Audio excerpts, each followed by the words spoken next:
I am clicking on the link to go live on Facebook. And if once you hear the jingle, then I start. You start, yes.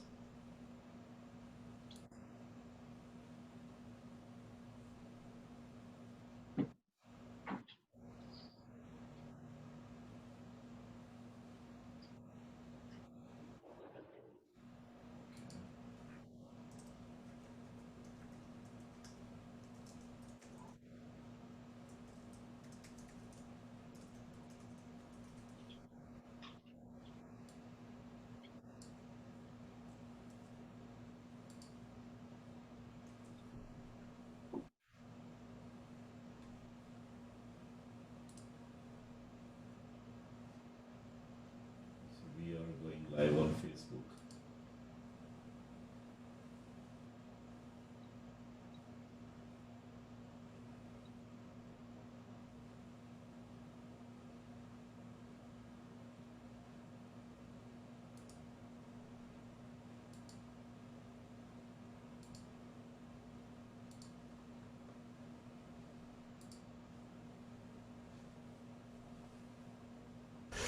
This is Bharat FM. बजेगा Bharat झूमेगा Bharat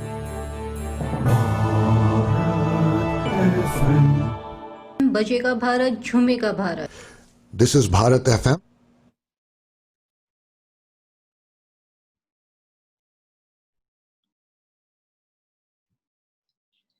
Hello, everybody. Good day to all my listeners. Good morning to people in the United States. And good evening to my listeners in Mumbai, India.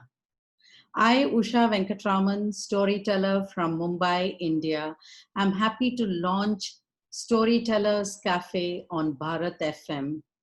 Bharat FM is a radio channel based in Cincinnati, Ohio, and we are launching Storytellers Cafe today. Today is the first show, 30 minutes of uninterrupted storytelling. Now, the vision and mission of Bharat FM was to connect the Indian diaspora globally. And what better way than through stories, through the medium of stories. Not only the Indian diaspora globally, but also all the global citizens through the medium of storytelling. So every Sunday at 11:30 a.m. Eastern Daylight Time and 9 p.m. Indian Standard Time, Bharat FM will be telecasting Storytellers Cafe live on Facebook. And we have storytellers for you from around the world who will join me as guest storytellers and relate stories to you. It'll be in all the Indian languages and English, of course, and then we will go on to other storytellers as well, not only Indians, but others. So here we go. Today evening, I, Usha Venkatraman, I'm going to entertain you with a story. I'm a storyteller based in Mumbai, and here I go. Let's plunge into my story. It's going to be a little bit in Tamil and English. So sit back and enjoy the next 30 minutes. Once, something extraordinary happened. You know, in many villages in India, oil lamps are still burned. And it is said something beautiful and strange happens every night. When the lamp flames are lowered and they are put out, you know what happens to the lamp flames? They all gather in the village temple and they gossip about the day's happenings. Isn't that something extraordinary? So once in a village that nestled, that rested under the foothills of the Blue Mountains, the Nilgiris in southern India, this village was abuzz with excitement. A wedding was about to take place. It was the wedding of Parvati, the village school teacher. She was the pride of the entire village, and she was getting married to Kamban, the local tradesman. As per the customs, everyone was giving wedding gifts to Parvati and Kamban so that they could set up a house. And on the eve of the wedding, the oldest, wisest woman in the village, Tai, came to visit Parvati. And she said, "Child, I'm poor. I don't have expensive gifts to give you, but I do have a story to tell and a song to share. After all, what use is a story or a song if it's not told and shared?" And then she sat down, stretched her long legs in front of her, leaned back on the wall, and began to narrate her story. Parvati listened to the story completely entranced. The words were so beautiful. Parvati was lost in the world of the story, and she found tears coursing down her cheeks. And then Tai began to sing. Her beautiful voice rang out in the still night air.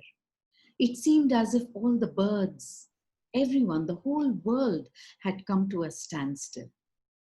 And when Tai finished the song, Parvati asked her to sing that song again and again. And finally, Tai left with words, "Remember, girl, share the story and sing the song." And Parvati promised Tai that she would.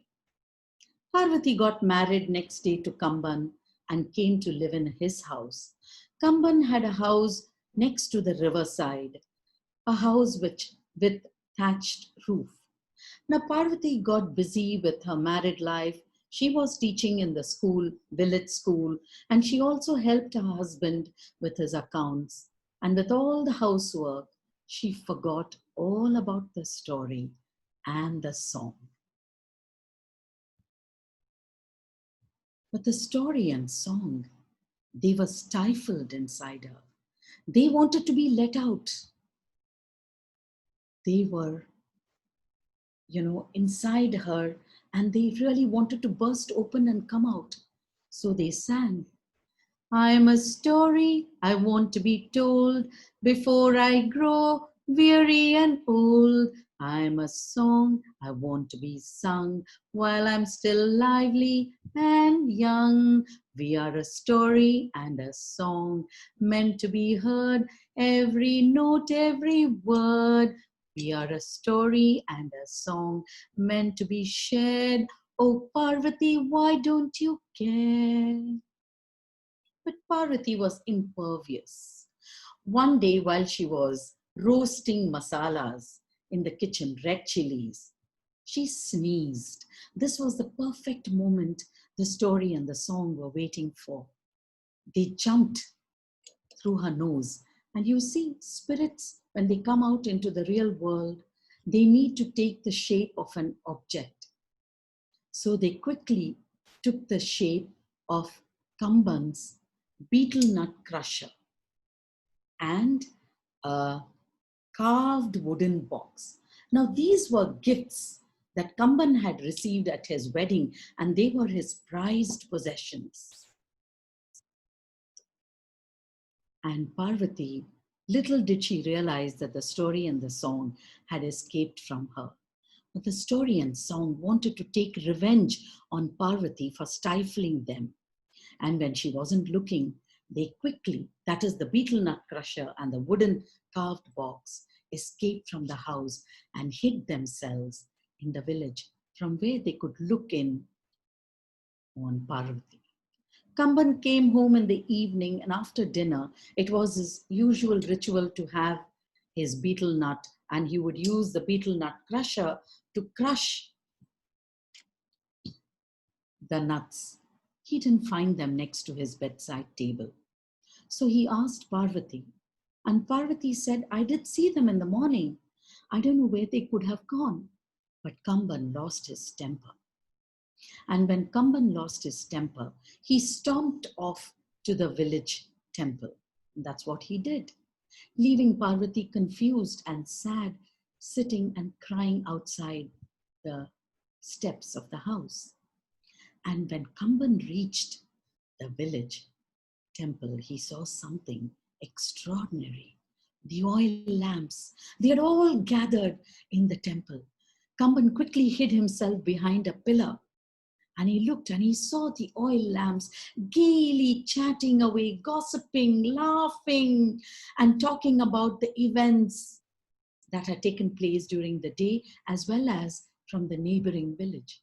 And suddenly, an oil lamp came huffing and puffing into the temple and, quite out of breath, said, "Would you like to know what happened with my mistress?"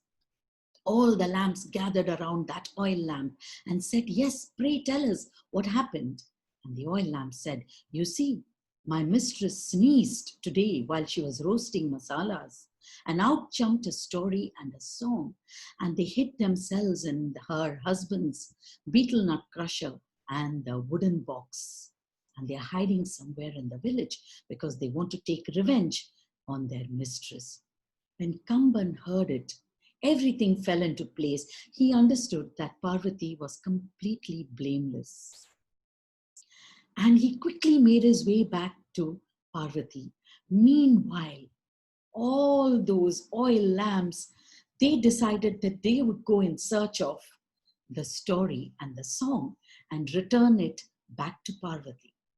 Now Kamban reached the house and he saw Parvati sitting confused and crying and sad on the steps of the house. And then he consoled and apologized for his bad behavior, for being so boorish about the whole thing. And he asked her, "Do you remember the story and song?" Parvati didn't remember. She vaguely remembered that Tai had told her a story and sung a song. And they went back to sleep quite tired. Meanwhile, the oil lamps, they all gaily trotted out of the temple in search of the story and song. And they looked so beautiful. They cast fairy lights all over the village. And then, with the light they cast, they soon found story and song hiding in a boat. And all the lamps, the good-natured lamps, pleaded with story and song to return to Parvati. And the story and song did go back to Kamban and Parvati's house. And as Parvati was taking a deep breath, they entered Parvati.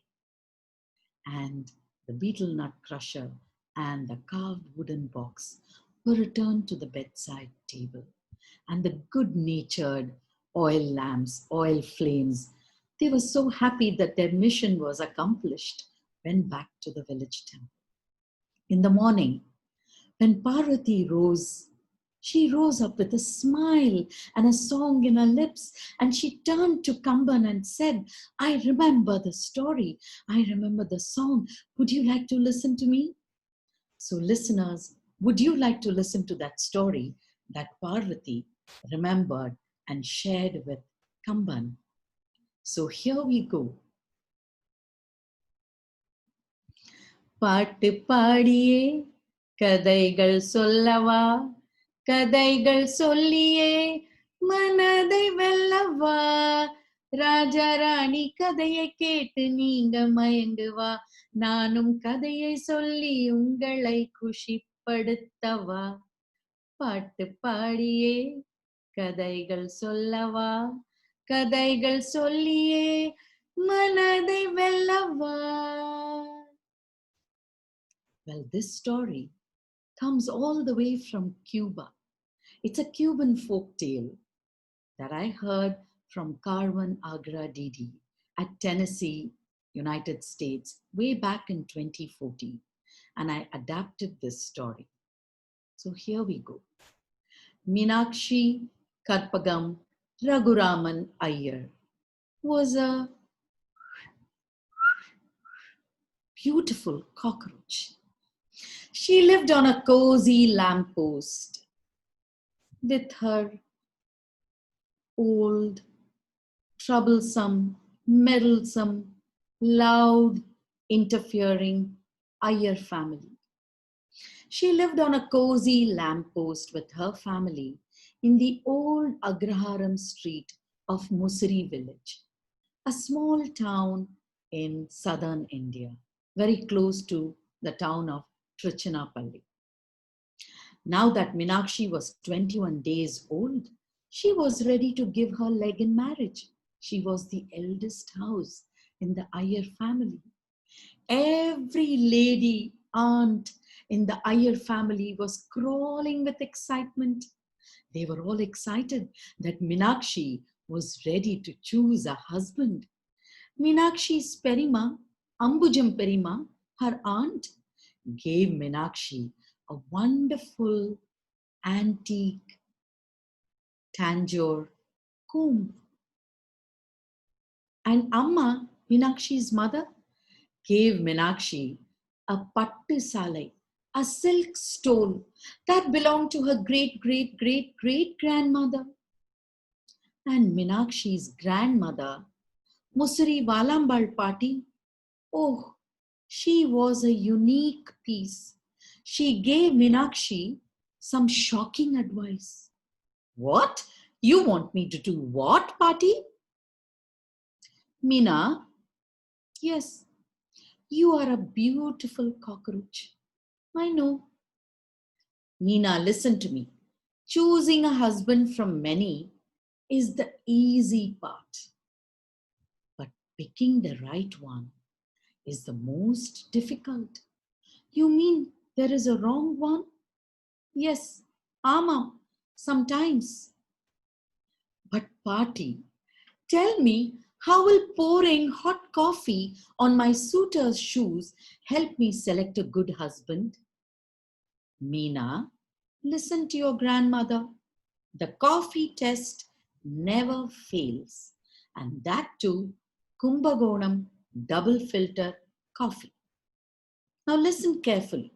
When you pour hot coffee on your suitor's shoes, he will get angry. And the way he reacts will tell you how he will treat you after your marriage. The coffee test really works. Meenakshi knew that her grandmother was very wise, and she turned to her grandmother, Musuri Valambal Pati, and said, "You're very wise, Pati."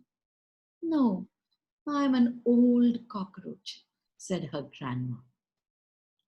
Meanwhile, Meenakshi's father had sent Kuppu, the kili, the parrot, out into the Agraharam to spread the word about Meenakshi's impending marriage. Meenakshi was ready to choose a husband. So Kuppu, the parrot, flew from house to house, from one end of the Agraharam to the other end of the Agraharam, from the house of Kamu Pati's house, the house with the big veranda, the big thinnai, to Pankajamate's house. And soon the entire Agraharam in Musri village was abuzz with the news. Meenakshi was ready to choose a husband.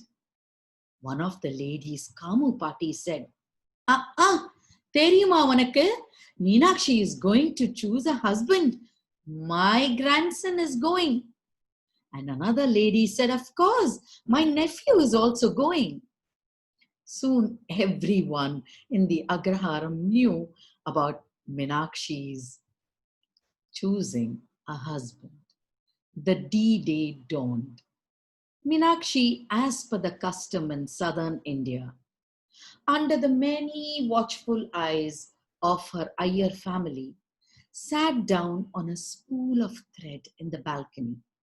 She adjusted her davani. Remember the pattu salvai, the silk stole her mother had given her, and her lehenga, sat down daintily on the spool of thread, crossed her legs and crossed her legs, and she crossed her legs. Now she didn't have long to wait. The first suitor came ambling down the street and called out, "Ennadi Meenakshi, Karpagam Raghuraman Iyer, today is your lucky day, da." Do you know who the first suitor was? Mr. Subbu, the rooster. He was wearing starched white dhoti, a starched white kurta, and dark glasses and bling bling in his hair. And he ambled and sang, Yennadi Meenakshi, brace yourself, da. Today is your lucky day. My what? Said Meenakshi. Oh, my lucky day. And she said, hello, Mr. Subbu. And Mr. Subramaniam said, Meenakshi, you will look even more beautiful once you're married to me and I have you on my feather. Meenakshi tried hard not to look at his shining black shoes. And Mr. Subbu knelt down on one rooster knee. You can imagine that. Leaned forward and crooned, Yennadi Meenakshi, my future pondati, will you marry me? Won't you be my wife? Meenakshi didn't say yes or no. She just called out and asked Mr. Subbu, would you like coffee? And she went inside. Right on cue, Musari Walambal Party, her grandmother, was waiting with a tray filled with steaming cup of hot filter coffee. Remember? Kumbagonam filter coffee. Meenakshi looked at her grandmother uncertainly and then walked outside, pretended to trip on her lehenga, and the coffee tray flew down, down, down, down, spilling, splashing hot coffee on Mr. Subbu's spotless black shoes. And Mr. Subbu lost his temper and he went, kikriki. That's cock-a-doodle-doo for you in Tamil. And he lost his temper and he said, Jadam, Mandam, Jadam, you clumsy cockroach. And Meenakshi said, oh, Mr. Subbu, you must excuse me. I'm all feelers today, sir. Let me wipe the stains of your shoes. And Mr. Subbu said, ha, I'll teach you better manners once you're married to me. Ha, what does a rooster need a wife for? You better watch out. And Meenakshi said, definitely not husband material. The coffee test really works. I must thank my party, my grandmother. And she turned to Mr. Subbu and said, Mr. Subbu, namaskar. You're not the gentleman that I'm looking for. Sir, you're much too cocky for me. Please make your way. And that was that. Mr. Subbu made his way back down the balcony railing, singing, kikriki. On his way, he met Mr. Padu, the pig. He jauntily rode up the balcony and called out, Meenakshi, Karpagam, Raghuraman Iyer, today is your lucky day, my dear, brace yourself. And before Meenakshi could say anything, suddenly the wind direction, which was blowing inland, turned and she screwed up her nose at the strong, putrid, sticky smell that was coming. And she said, Ayo. And then she remembered her manners and she said, Mr. Padu, is that some special big cologne that you're wearing, sir? And Mr. Padu licked his chops. He said, Meenu, that is the sweet smell of my pigsty. What? My pigsty? Rotten eggs, stinky apples, banana peels, you see? And then licking his chops, he knelt down on one pig knee, leaned forward and oinked. Yennadi Meenakshi, my future pondati, will you marry me? Won't you be my wife? Oink, oink. Meenakshi didn't even ask Mr. Padu for a cup of coffee. She went right inside, picked up the coffee tray with the steaming double filter Kumbagonam coffee and threw the tray up in the air, down, down, down, spilling hot coffee on Mr. Subbu's spotless white tennis shoes, and he too lost his temper. Oink, oink! And he was an actor.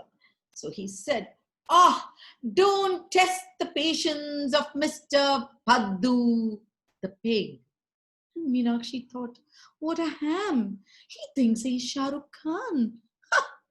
And she said, oh, I'm so sorry, Mr. Paddu. Let me just wipe the stains off your tennis shoes. And Mr. Paddu said, oink, oink. Ha! What does a pig need a wife for? After all, you will clean up and wash up after me once you're married. Thought Meenakshi. Definitely not husband material. The coffee test really works. And she turned to Mr. Paddu and said, Mr. Paddu, you're not the gentleman I'm looking for. Namaskaram, poitu vango. You're much too boorish. You're a bore, sir. Make your way back. And Mr. Paddu was crestfallen, and he sang all the way back down the railing. Oink, oink, oink, oink, oink. Now Meenakshi had had enough of all the contestants that had turned up on a balcony railing. She had turned to go inside when suddenly she felt a slimy, sticky hand on her shoulders, and she whirled around and she saw Mr. Partha, the lizard, who was going psst, psst, psst.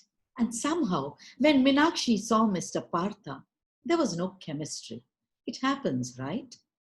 There has to be chemistry. And there was iciness in the air. And she looked at Mr. Partha and she said, I'm sorry, Mr. Partha. The balcony is closed for business today. And you shouldn't creep up on a lady like that. And Mr. Partha went, psst, psst, I don't creep, I sneak. And he said, Meenakshi, I'll die without you. What? You know, flattery can get you anywhere. And Meenakshi had turned and whirled, and that was the little edge that Mr. Partha was waiting for. He knelt on one scaly lizard knee, leaned forward, and he too went. Yennadi Meenakshi, pss, pss, my future Pondati. Will you marry me? Pss, pss, won't you be my wife? Meenakshi didn't say yes or no. She went inside. But this time, the learning curve of this cockroach was getting better with every contestant that came in. She picked up 2 cups of steaming filter, Kumbakonam double filter coffee, didn't even pretend, threw the tray up in the air, down, down, down, spilling hot coffee on Mr. Partha's patent leather shoes. Prada, I'm thinking. And he too lost his temper. He lost his color thrice before he found his true colors. And he too went psst. And here I thought I was going to eat you up. Ah, you could have heard a vettalai, a pan, drop in the agraharam. There was a pin drop silence.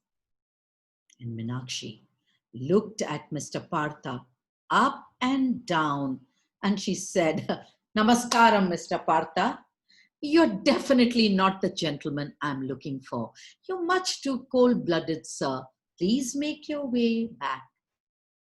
And Mr. Partha, he wanted to have the last word. Before he dived into the sewer or the gutter, he turned and said, Meenakshi, let me tell you. You're still speaking to me, Mr. Partha. Yes, let me tell you, there is nothing like a beautiful cockroach. And he dived into the gutter. Meenakshi was fulminating. She was so angry. She took off her rakodi, the hairpiece, and she took off the silk stole her mother had given and was picking up the coffee trays to go inside when her grandmother Musuri Malambal Pati came out and said, "Well, how was your morning?"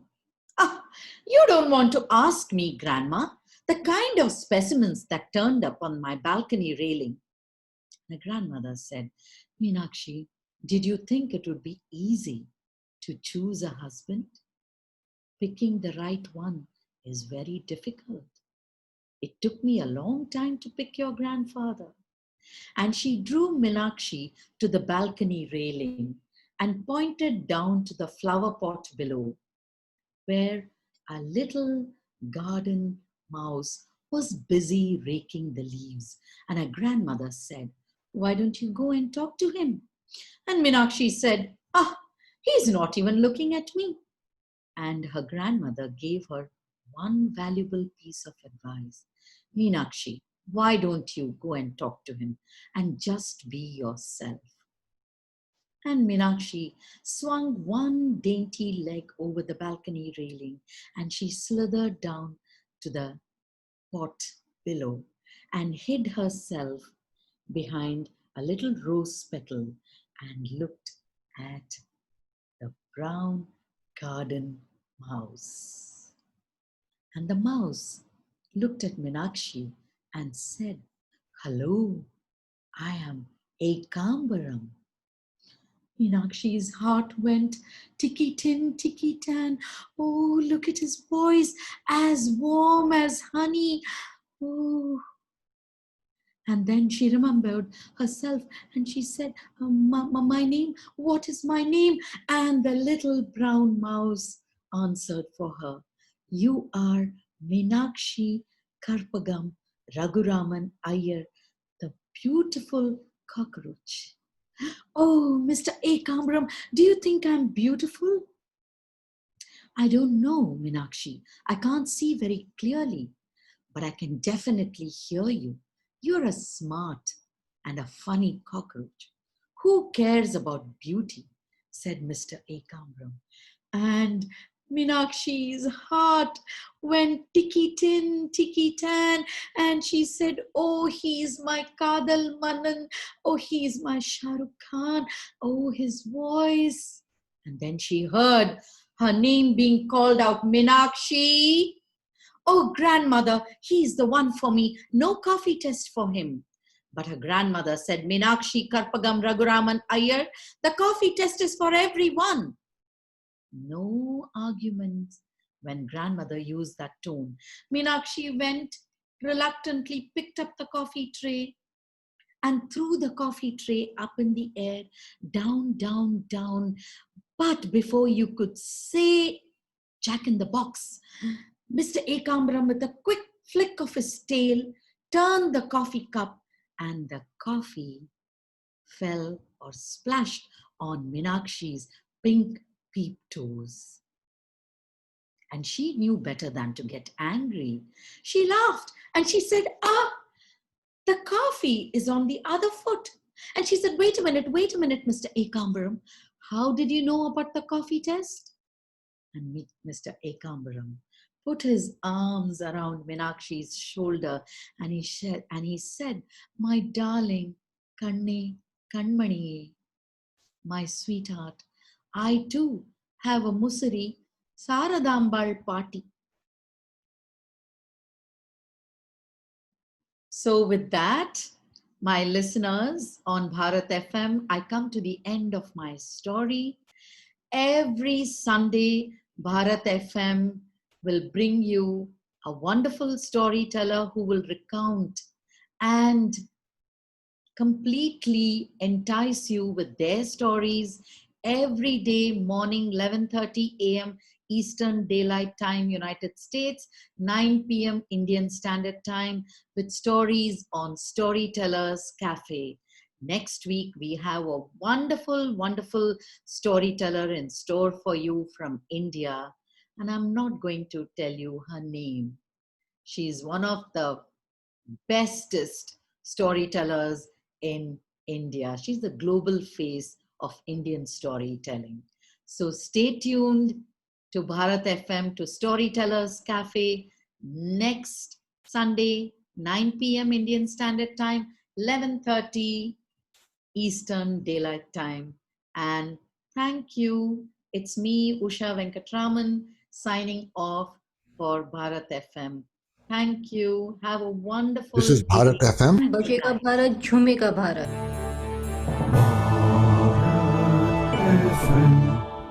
बजेगा Bharat झूमेगा Bharat This is Bharat FM.